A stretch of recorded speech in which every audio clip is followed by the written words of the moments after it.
Selamat pagi, salam damai sejahtera bagi kita semua. Pagi ini kita berjumpa kembali dalam renungan harian 4M yang dikeluarkan oleh Sinode GKO guna menumbuhkan dan mendewasakan iman percaya kita. Bersama saya Pendeta Daniel Sakarias, Gembala Sidang GKO Cibitung. Saudara, supaya renungan hari ini menjadi berkat bagi kita semua, mari kita berdoa. Allah Bapa yang rahmani dan rahimi, di dalam nama Yesus Kristus Tuhan dan penebus kami, dan di dalam persekutuan dengan Roh Kudus, pagi ini di hari Jumat Agung kami mengucap syukur memasuki hari yang begitu bersejarah, di mana Engkau disalibkan di Golgota ribuan tahun lalu untuk menebus kami dari dosa dan maut. Berkati dan urapilah renungan firman Tuhan pagi ini, agar semua yang mendengar menerima berkat dan hikmat, serta kuasa kemenangan dari Allah. Dalam nama Tuhan Yesus kami berdoa. Amin. Saudara, tema pemberitaan firman Tuhan pagi ini adalah bebas dari ketakutan akan maut, berdasarkan Ibrani 2 ayat 15. Saya akan membacakannya buat kita dari terjemahan baru 2 LAI 2023. Demikianlah firman Tuhan.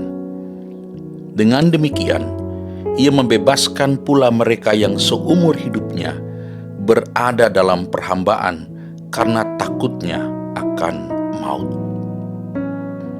Dari pembacaan kita tadi, maka pertanyaan yang datang kepada kita saat ini adalah, pertama, apa yang Yesus perbuat selain mengambil rupa manusia dan turut merasakan penderitaan manusia? Jawabnya adalah, Yesus membebaskan manusia dari perhambaan oleh rasa takut akan maut. Pertanyaan kedua, mengapa manusia perlu dibebaskan? Karena manusia sejak jatuh ke dalam dosa, seumur hidupnya telah diperhamba atau diperbudak oleh rasa takut mereka terhadap kematian. Hidup mereka sedemikian rupa dilanda oleh ketakutan terus-menerus bila satu saat mereka harus mati. Pertanyaan yang ketiga, manusia apa saja yang dibebaskan Kristus? Jawabnya adalah, semua manusia yang oleh anugerah Allah menerima penebusan Kristus yang berkuasa membebaskan mereka dari dosa dan juga dari ketakutan akan kematian. Saudara, apa pengajaran yang kita dapatkan dari Ibrani 2 ayat 15 ini? Orang percaya yang paling saleh dan teguh sekalipun bisa saja tetap merasakan ketakutan akan kematian. Wajar jika seseorang ingin menghindari kematian, apalagi kematian memang bukan rencana semula Allah terhadap ciptaannya. Kita dibuat untuk menjadi utuh dan kudus, hidup di surga dalam persekutuan dengannya. Kematian adalah akibat dari masuknya dosa ke dalam dunia. Namun di sisi lain kita juga harus memandang kematian adalah bagian dari anugerah Allah. Bayangkan jika kita tidak mati-mati, maka kita harus hidup di dunia yang penuh dengan dosa dan penderitaan ini untuk selama-lamanya. Namun, pemahaman dari pernyataan di atas tidak selalu akan menghilangkan reaksi ngeri yang mendalam terhadap kematian. Rapuhnya tubuh jasmani kita, kasus-kasus kematian yang begitu mendadak dan terkadang mengerikan, menjadi pengingat kepada semua orang bahwa kita tidak memiliki kendali atas apapun dalam dunia yang besar dan berbahaya ini. Pertanyaan yang sudah ada sejak Adam dan Hawa, seperti apakah rasanya mati itu? Apa yang akan kita lihat ketika kehidupan meninggalkan tubuh jasmani kita? Bagaimana semuanya itu akan terjadi? Apakah kita sadar dan tahu? Atau tiba-tiba kita kehilangan kesadaran dan kemudian semua berubah menjadi gelap? Apakah seperti yang dikisahkan orang-orang, bahwa kita akan melihat cahaya yang terang, atau kita akan melihat sanak saudara keluarga kita yang sudah lebih dahulu meninggal. Tidak ada yang tahu pasti bagaimana rasanya mati itu. Tetapi Alkitab memang menjelaskan apa yang terjadi. Beberapa ayat Alkitab mengatakan bahwa ketika kita meninggalkan tubuh kita akan dikumpulkan bersama-sama dengan Allah. Kita menetap bersama dengan Allah. Dan ini benar-benar sebuah pemikiran yang menghibur. Kita akan tinggal dalam kondisi ini hingga Kristus datang kembali dan membangkitkan orang-orang percaya.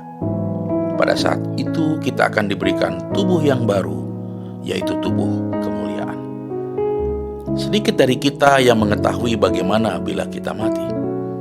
Apakah kematian itu akan berlangsung dengan cepat tanpa rasa sakit? Apakah kita akan mati pada saat kita tidur?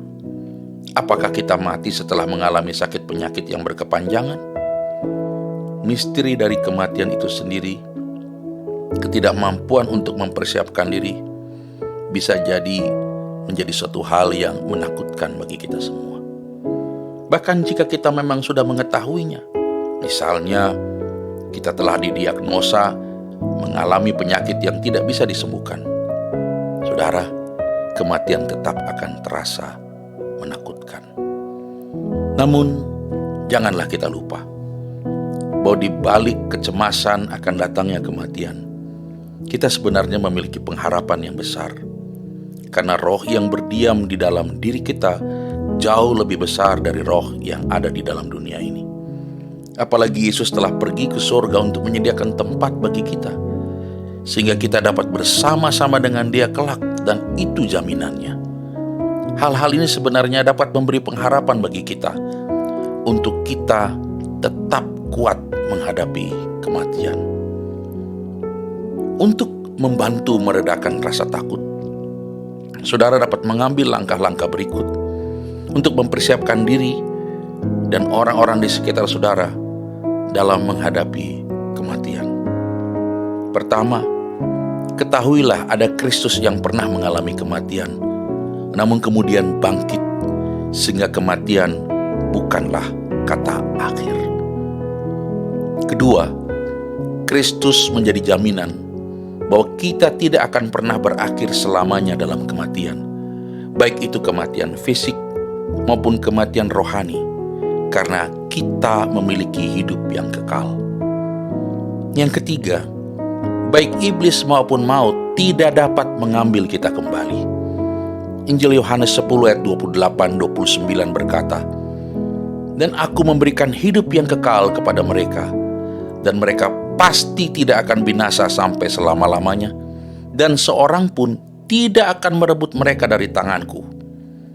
Bapa-Ku yang memberikan mereka kepadaku lebih besar daripada siapapun, dan seorang pun tidak dapat merebut mereka dari tangan Bapa."